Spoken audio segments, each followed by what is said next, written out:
buenas noches, amables amigos fetevidentes. Este es su programa Las Buenas Noches para todos.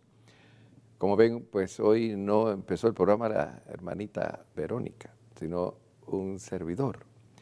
Porque tenemos con nosotros en este día la grata compañía del padre Jorge Luis Pérez, que él es asesor de la Pastoral Juvenil de la Arquidiócesis de La Habana, Cuba, y también es párroco de la parroquia de San Francisco de Paula. Curiosamente, pues, fíjense qué interesante este dato, que yo tuve la oportunidad, la bendición de ser párroco de la parroquia San Francisco de Paula de La Chorrera, donde tengo gratos recuerdos. Y él es párroco de la parroquia San Francisco de Paula de La Habana. Y quizás podríamos conversar por ahí, cómo es esto de que San Francisco de Paula en La Habana, llegaron los mínimos allí. Padre, buenas noches, ¿está usted en su casa? Muy buenas noches, gracias. La parroquia San Francisco de Paula está muy ligada a la historia de la entrada de la congregación de las Hijas de la Caridad de San Vicente de Paúl. Ellas vinieron a Cuba para fundar un hospital para mujeres que fue el Hogar de Paula. A principios del siglo XX se construye la nueva parroquia en el enclave actual, donde yo estoy como párroco.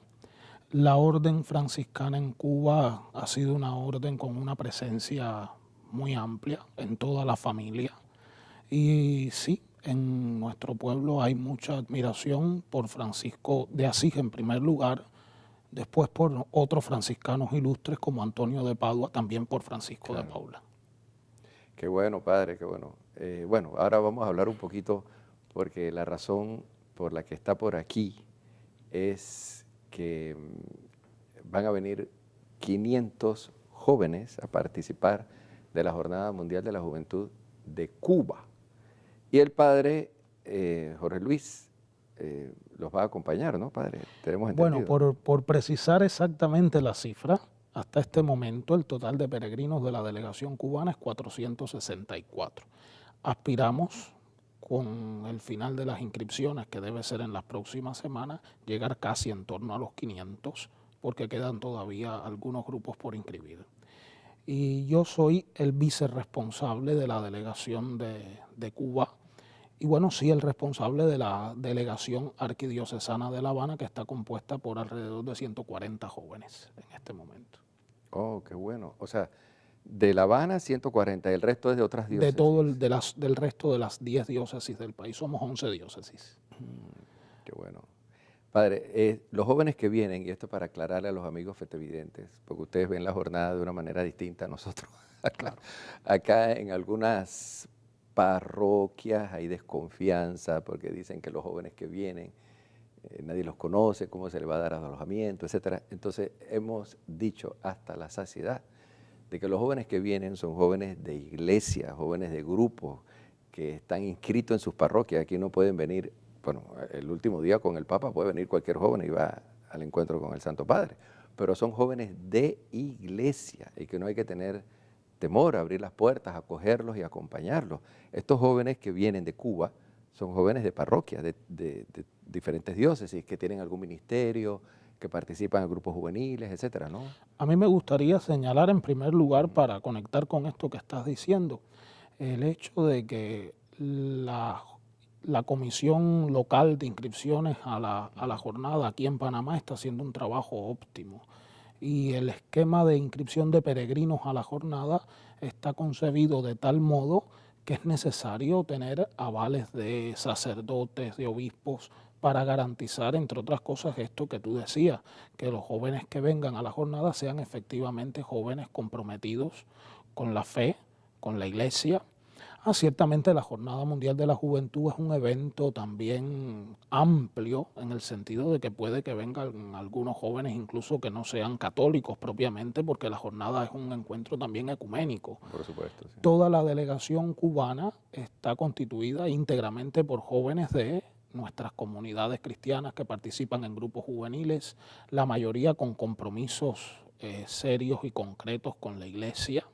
También viene un grupo de sacerdotes, de religiosas que los acompañarán. Somos los menos, pero porque hemos querido priorizar a los jóvenes, pero evidentemente es una delegación muy compacta en cuanto a intereses, en cuanto a perspectivas. Para los jóvenes cubanos es también una oportunidad extraordinaria de poder conocer a tantos jóvenes del mundo entero, conocer cómo viven la fe, los desafíos que la fe encuentra en cada uno de los contextos culturales particulares de cada uno de los jóvenes que vienen. Y por otra parte también es una fuente de conocimiento para muchos de ellos que en su inmensa mayoría no han salido nunca de Cuba. Salir a la JMJ significa para ellos también abrir los horizontes, no solamente los horizontes de la fe, sino los horizontes en todos los sentidos de la vida. Padre, y hablando de esta situación de la participación de los jóvenes en esta Jornada Mundial de la Juventud, ¿cómo es la realidad de la iglesia en Cuba en este momento? ¿Hay vocaciones, el seminario? Yo sé que para la vida consagrada ha habido dificultades porque algunas chicas para salir de Cuba han querido entrar a algunas congregaciones y luego ha sido como un trampolín, me decían algunas religiosas, por ejemplo, en otros países, y que siempre ha sido complicado. Sin embargo, en la vida del sacerdote diocesano es otra realidad, ¿no? ¿Cómo está el seminario? ¿Hay varios seminarios, uno solo? Bueno, la iglesia cubana es una iglesia en cuanto a número de fieles pequeña. Los datos estadísticos dicen que solamente el 1% de la población cubana asiste a misa regularmente los domingos. Sin embargo, la población cubana es profundamente religiosa. Más del 80% bautizan a sus hijos cuando nacen. De tal manera que pudiéramos definir la religiosidad del cubano, una religiosidad de raíz católica, aunque luego les cuesta el compromiso eclesial. Esta realidad de que nuestras comunidades sean pequeñas no significa necesariamente que sea una debilidad. En nuestras comunidades pequeñas se generan corrientes de vida, de comunicación, de conocimiento interpersonal que ayuda mucho al dinamismo comunitario. La realidad de las vocaciones en Cuba es, como en muchas partes del mundo, de pobreza en el número de vocaciones. La Arquidiócesis de La Habana, que es yo creo que la que más seminaristas tiene en este momento, tiene 15 seminaristas en los 8 años de formación. El seminario es un solo seminario estructurado en 3 sedes distintas. En la Arquidiócesis de Camagüey funciona el seminario propedéutico, que es el de los muchachos que comienzan el primer año de formación. En la Arquidiócesis de Santiago de Cuba funciona el filosofado, los 3 años de los estudios filosóficos. Y en la Arquidiócesis de La Habana funciona el teologado, o sea, el seminario de los 4 años últimos de formación, que es la teología propiamente. En total, en el seminario yo no conozco ahora bien la cifra exacta, pero estará en torno a los 60 seminaristas.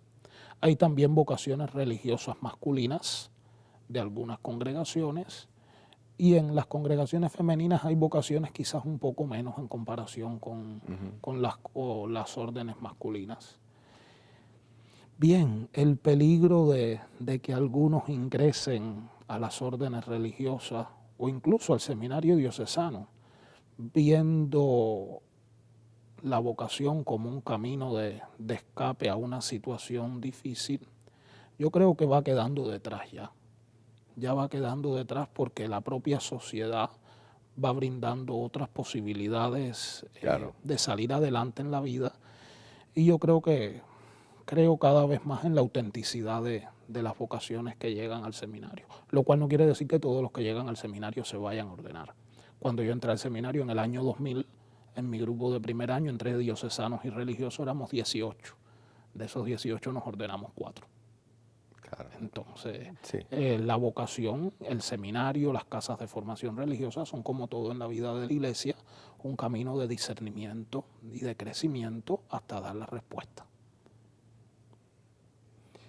Y esta asistencia dominical varía, ¿no?, de zonas. Las zonas rurales quizás hay mayor participación que en La Habana o es igual. Es muy disímil, es muy disímil. En la arquidiócesis de La Habana, que es de la que yo puedo hablar con mayor rigor, las comunidades están más o menos pobladas, por así decirlo, sea en el campo que en la ciudad. Más o menos la participación es equivalente. Cambian ya después las dinámicas propias de lo que es un pequeño pueblo a lo que es una gran ciudad como La Habana, con tantas parroquias donde participan personas quizás que no pertenecen territorialmente a la parroquia, pero que por afinidad se sienten miembros de esa comunidad. Y sí, la participación es disímil.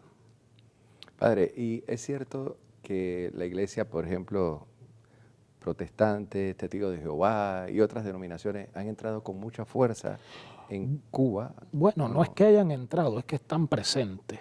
El protestantismo entró en Cuba a principios del siglo XX, cuando después de la intervención norteamericana, del fin de la guerra de independencia, donde Cuba obtuvo su independencia de España, y con el apoyo en el último momento ya de los Estados Unidos, cuando la guerra ya prácticamente estaba ganada, y después ciertamente Estados Unidos ayudó a la reconstrucción del país. Bien, una ayuda en la que siempre también tuvimos después nuestras colas, nuestras pegas después. Y con Estados Unidos en Cuba entró el protestantismo también, entró el protestantismo.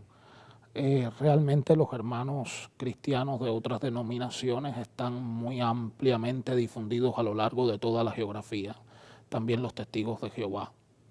O sea que en ese sentido el cristianismo en Cuba tiene un amplio abanico. Hay muchas comunidades de diferentes denominaciones que cada una va haciendo también su trabajo. En la mayoría de los casos tenemos relaciones cercanas. Hay algunos casos que ya son un poco más sectarios y se hace difícil el diálogo, lo cual no quiere decir que no apostemos por el diálogo. Apostamos por el diálogo y vamos adelante con el diálogo porque creemos que anunciar a Cristo es una prioridad y anunciar a Cristo desde una experiencia de fraternidad ecuménica puede hacerle mucho bien a nuestro pueblo. Por supuesto. Amigos, vamos ahora a una pausa y volvemos con ustedes y en el segundo bloque de este programa vamos a hablar un poquito también de la realidad política y de los cambios que se están dando en Cuba. Así es que no dejen de sintonizarnos y estar con nosotros en FTV, Canal de la Misericordia. Adelante.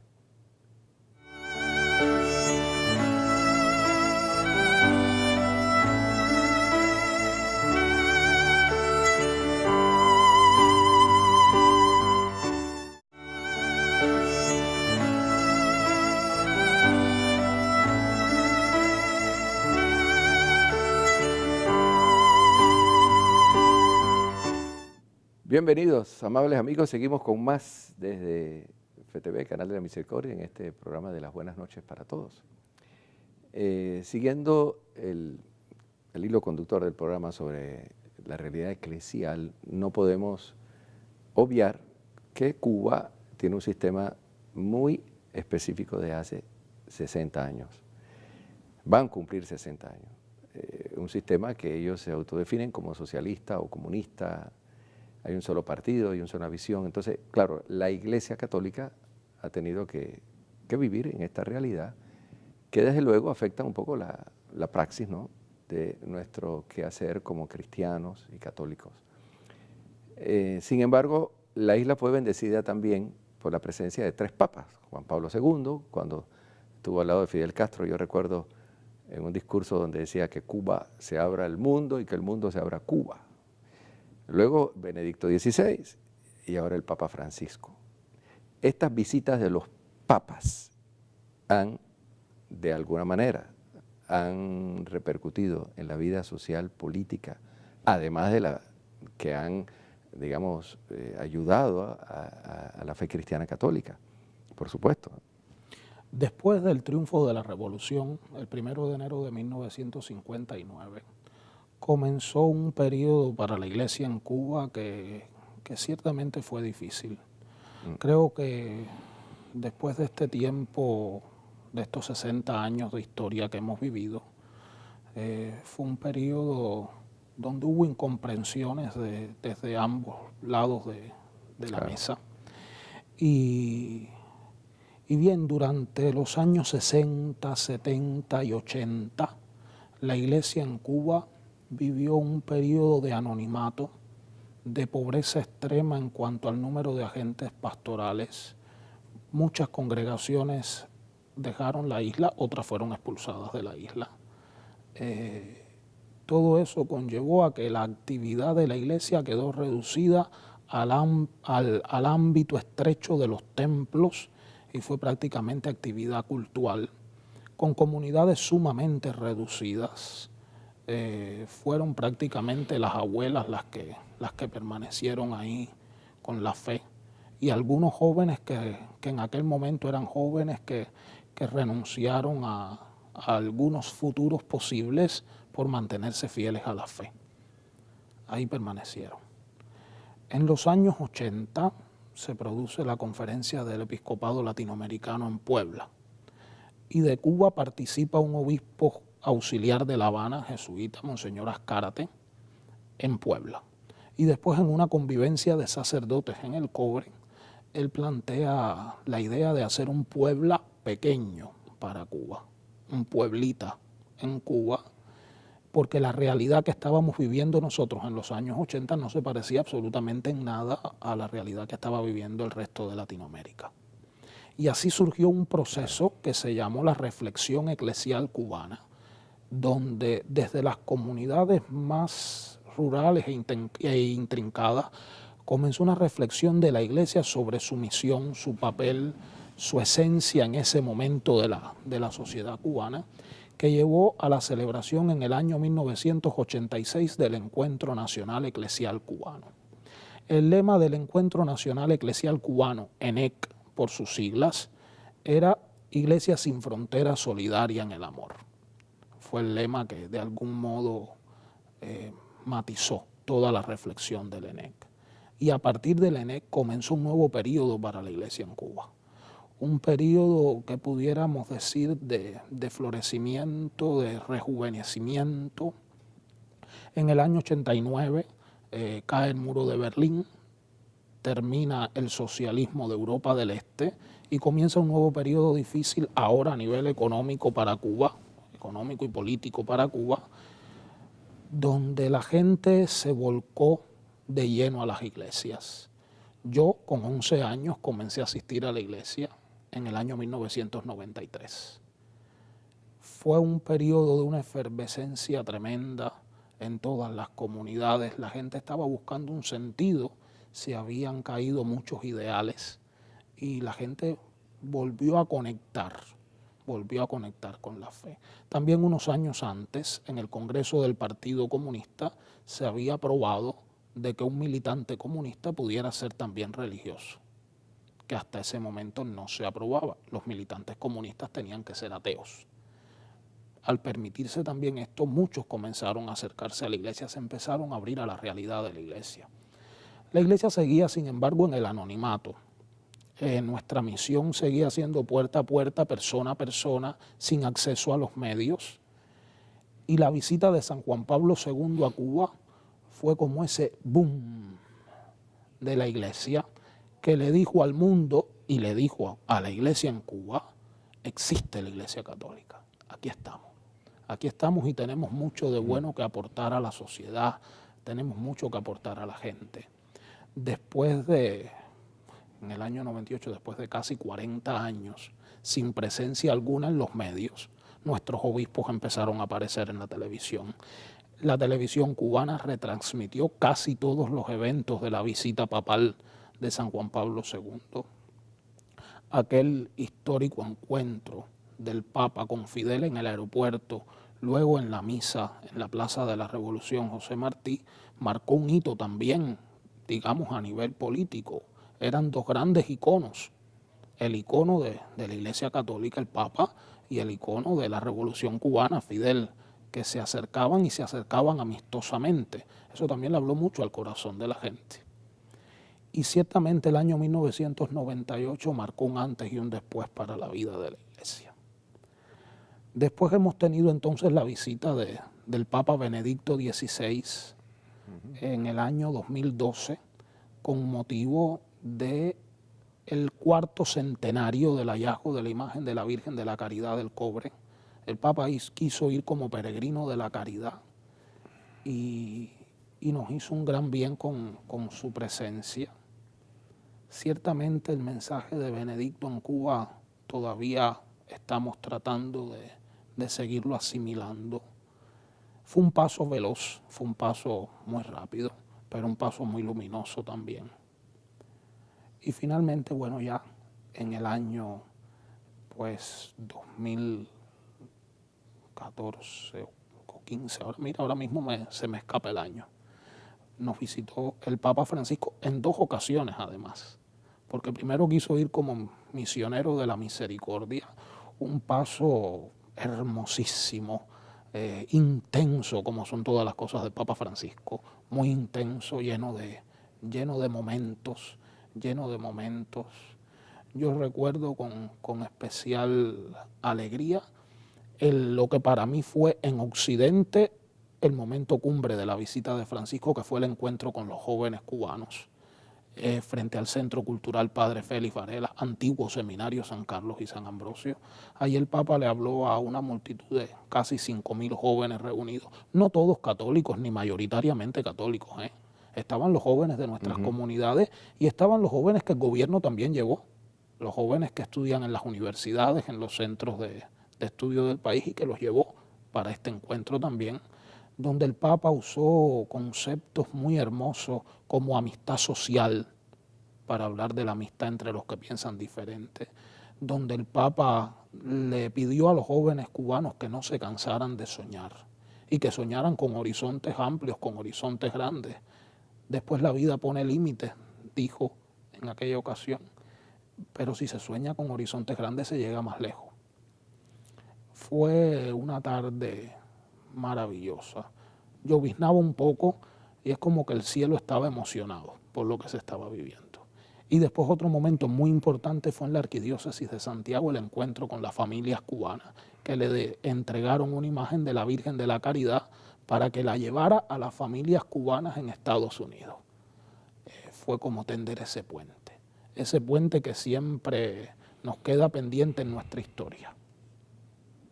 Padre, esto para los amigos que nos han sintonizado tarde, estamos hablando con el Padre Jorge Luis Pérez, ¿no?, que es el encargado o el asesor de la Pastoral Juvenil de la Arquidiócesis de La Habana y que va a acompañar un grupo de jóvenes para la Jornada Mundial de la Juventud, alrededor de 500 jóvenes que vienen de Cuba y que es párroco en la parroquia San Francisco de Paula de La Habana y él es cubano. Entonces estamos teniendo con él esta entrevista interesantísima sobre la iglesia en Cuba. Interesante todo, no tenía idea de algunas cosas que nos está platicando. Y una pregunta que nosotros nos hacemos, ¿verdad? Porque nosotros aquí vivimos bajo una dictadura militar de 21 años, ustedes tienen 60, donde no hay democracia, donde no hay participación de asociacionismo, etcétera. Algo de esto vivimos. Fue una realidad muy complicada, muy difícil, y sabemos que tenemos que dar razón de nuestra fe en todos los ambientes. En todos los ambientes, en todas las circunstancias, seguimos a Cristo. Es cierto que en Cuba, porque bueno, también es bastante joven, padre, tú, ¿no? Gracias a Dios. 36 años. Yo tengo los mismos números, pero al revés.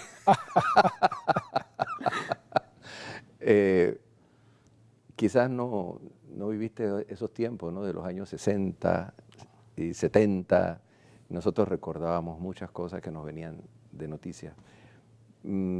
Quizás la pregunta no sé cómo la tomes. ¿Cómo ves si es realmente hay una apertura a la microempresa que se está dando en Cuba, cómo nos los presenta los medios de comunicación social, donde se le permite ya a la microempresa, donde hay una apertura, donde el antiguo presidente y actual lo han dicho, al menos las declaraciones están a nivel internacional, de que va a haber algunas reformas más en beneficio de esto, no sé.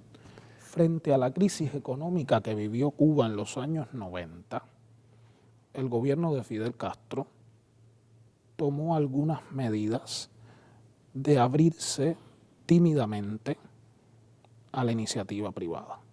Como resultado de aquella primera apertura surgieron cosas que a quien haya ido a Cuba le sonarán mucho las paladares, algunos negocios así, particulares a muy pequeña escala.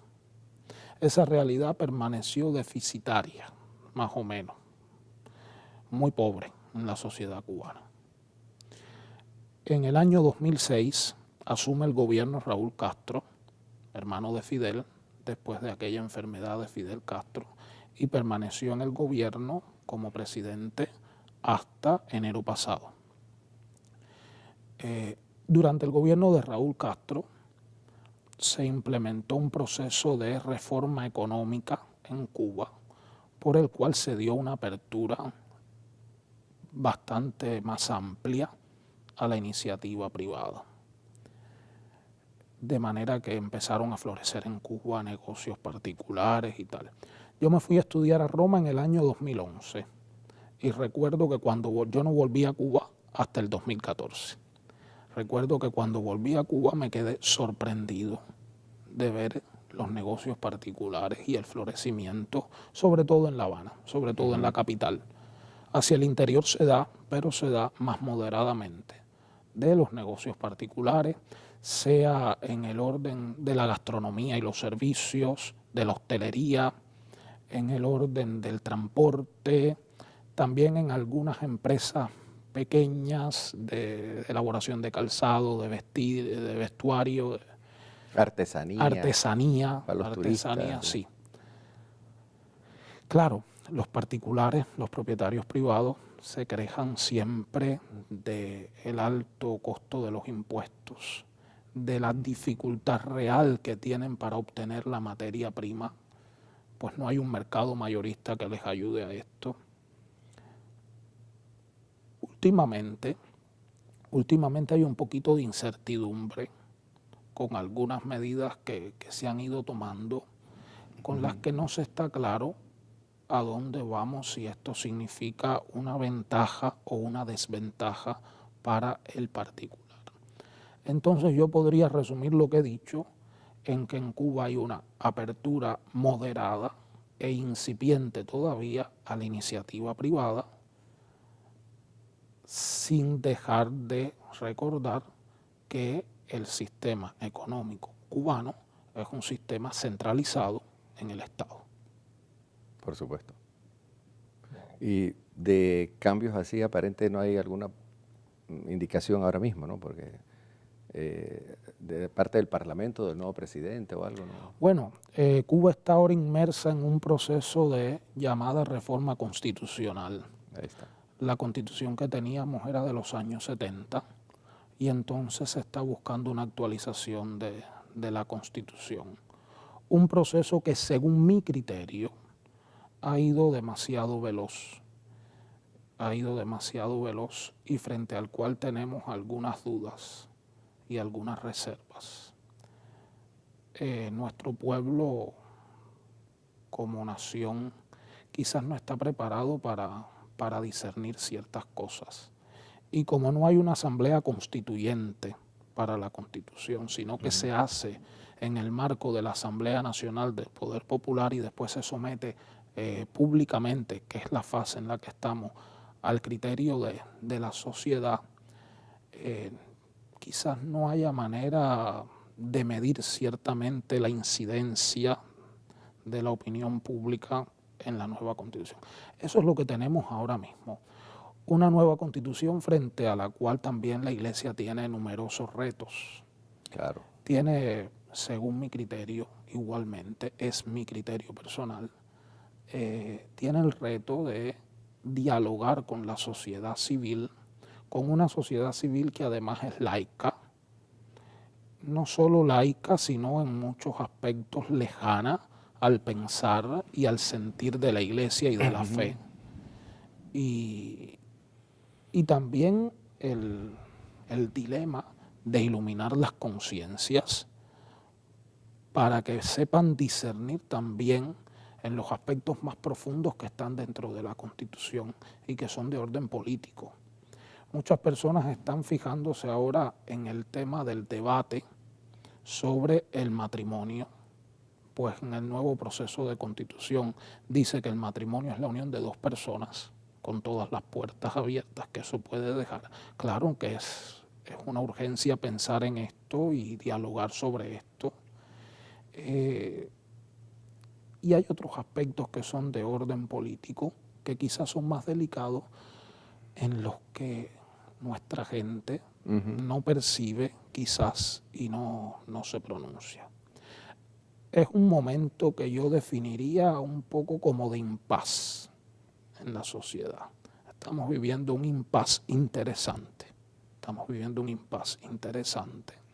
Ha cambiado la jefatura del gobierno, tenemos un nuevo presidente, Miguel Díaz-Canel.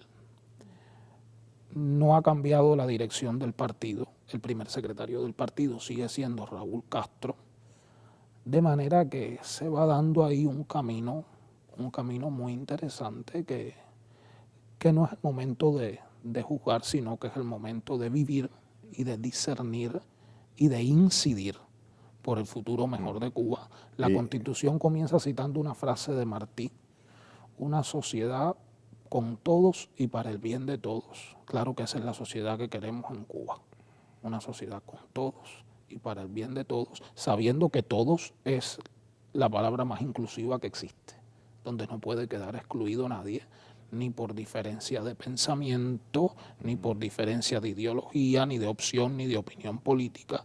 El todos es muy grande. Por supuesto. Y esa es una idea en la que hay que insistir mucho en este momento. Padre, la educación en Cuba, la mayoría tiene acceso a la universidad, o solo hasta secundaria. ¿Tiene cuántos millones? ¿10, 15? En Cuba somos casi 11 millones de habitantes. Casi 11 millones. En Cuba el acceso a la educación es universal, desde la primaria hasta el bachillerato, hasta el término del preuniversitario. Ya después los estudios universitarios son opcionales. Pero cualquier joven puede acceder a la universidad sin mayor dificultad, siempre que sea la carrera que está buscando y la que pueda alcanzar. El acceso a la educación es universal. Una educación que es siempre estatal. En Cuba no hay educación privada. En Cuba toda la educación es llevada directamente por el Estado. ¿Y la mayoría accede a la universidad o no? Yo no sé ahora bien cómo están los índices de esto, porque también los cambios económicos de la última década han incidido en esto, pero yo creo que sí, que la mayoría de los jóvenes cubanos hacen estudios superiores, ya sean de estilo universitario o de otro estilo equivalente. Y en relación a la pobreza, padre, ¿cómo se ve? Porque las imágenes que vienen de Cuba siempre en internet se ve mucha pobreza. La pobreza es un concepto relativo. Lo que aquí en Ciudad de Panamá se puede ver como pobreza, no necesariamente lo es en otros lugares. En Cuba hay distintos estratos sociales. Aquella sociedad cubana homogénea donde nací yo, de los años 80, donde todos vestíamos igual, comíamos igual, íbamos del mismo modo, ya no existe más. En Cuba hay muchos estratos sociales, desde clases muy adineradas de cubanos, muy adineradas, pasando por todos los estratos de la sociedad, hasta también una clase muy pobre, que yo creo que es la mayoría, que son los que tienen que subsistir con su salario habitual. En esa clase más pobre están sobre todo los pensionados, los ancianos solos, que no tienen ayuda del exterior. En Cuba, un modo de subsistencia son las remesas familiares que una gran parte de la sociedad recibe de sus familiares que se encuentran en el exterior y que ayudan a paliar un poco también las escaseces. Pero al menos el gobierno permite eso, ¿no? Sí, eso se permite. Claro, también es conveniente. También es conveniente. Claro, por supuesto. ¿Cuánto es el salario mínimo en Cuba?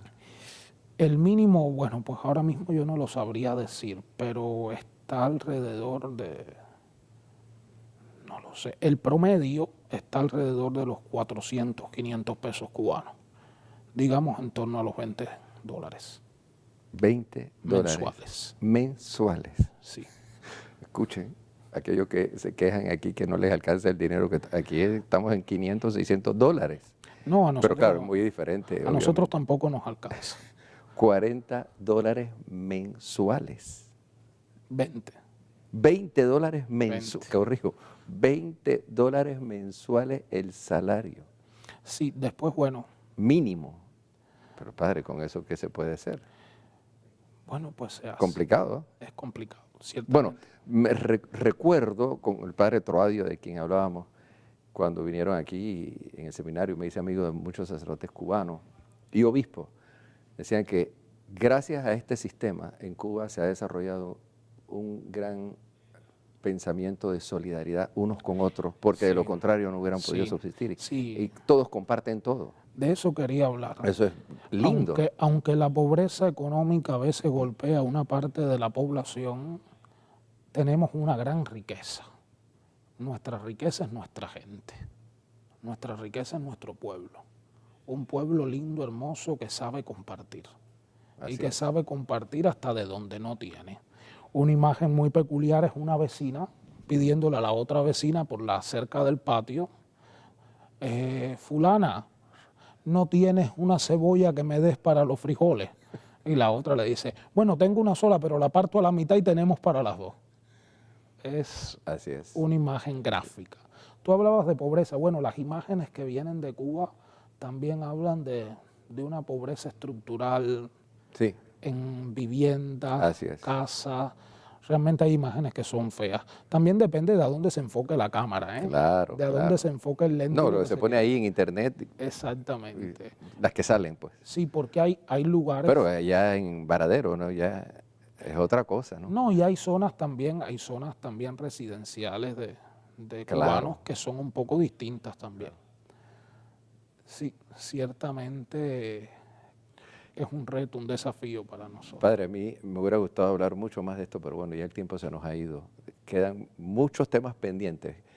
Quiera Dios que la próxima vez que venga con ocasión de la Jornada Mundial de la Juventud, y aquí vamos a tener mucho trabajo con la Jornada Mundial de la Juventud, podamos seguir hablando. Me gustaría hablar del aspecto cultural, que para mí es otra de las riquezas de Cuba. Muy grande.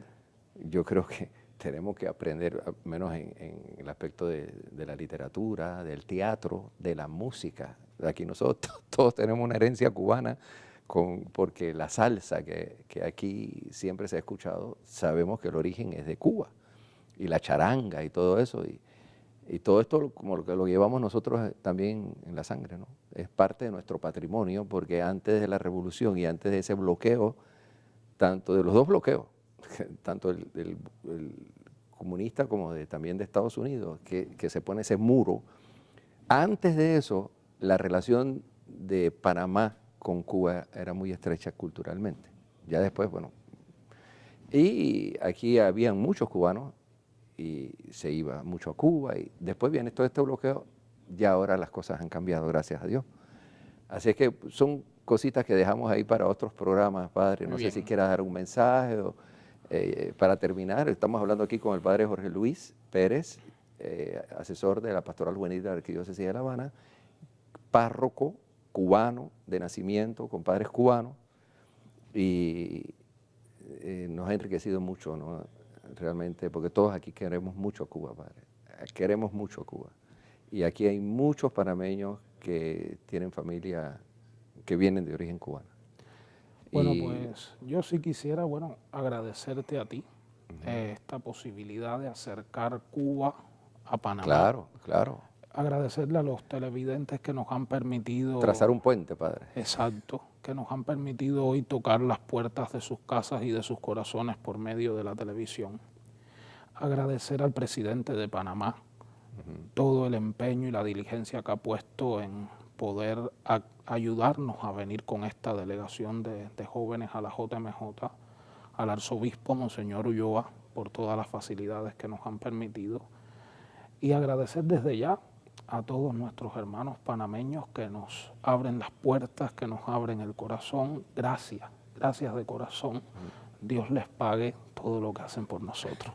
Nos encomendamos a sus oraciones. Yo quisiera agregar, gracias por esas palabras, Padre, yo quisiera agregar también a todos los panameños, a todos y las empresas que ayudaron a estos miles de cubanos que estuvieron aquí casi un año en Panamá, sí. En Chiriquí. Yo estuve con ellos, llevábamos comida, cocinábamos allá en los lugares donde estaba. Aquí hubo una muestra de solidaridad tremenda, y también de parte de Costa Rica, porque era en la frontera. Y aprovechar el momento para agradecer a todos esos panameños y empresas panameñas. Aquí se hizo un centro de acopio, aquí mismo en el canal, y nos dieron camiones para llevar todos esos alimentos allá, y allá cocinábamos con todos esos cubanos, con los niños, con la señora, y hacíamos, bueno, se hizo un puente de solidaridad tremendo, y nunca le faltó nada, nunca. Incluso llegamos a ayudar a algunos económicamente. Todavía me escriben desde Estados Unidos agradeciendo todo el apoyo que le brindamos, porque fue difícil, muy difícil, sí. Porque no conseguían la visa, no conseguían la entrada, ¿no? Pero bueno. A todos los que ayudaron de parte de la gran familia cubana, gracias, porque los cubanos somos uno solo. Eso. Cuba es un solo pueblo. Claro. Cuba es un solo pueblo, pensemos como pensemos, seamos de la línea política que seamos, Cuba es un solo pueblo. Y todos estamos cobijados bajo el manto de la Virgen de la Caridad, nuestra patrona. Amén. Y frente a Dios somos un solo pueblo, y eso es algo que queremos cuidar y salvar siempre. Excelente. Gracias, Padre, por tus palabras. Esta es tu casa, Padre. Gracias a ti, Padre. Gracias. Bien, hermanos, y bueno, Padre, dale la bendición, pues, para los amigos fetevidentes. Terminamos con la bendición suya. El Señor esté con ustedes. Y con tu espíritu. Y la bendición de Dios Todopoderoso, Padre, Hijo y Espíritu Santo, descienda sobre ustedes y les acompañe siempre. Bien, amigos, tengan todos buenas noches. Que Dios los bendiga.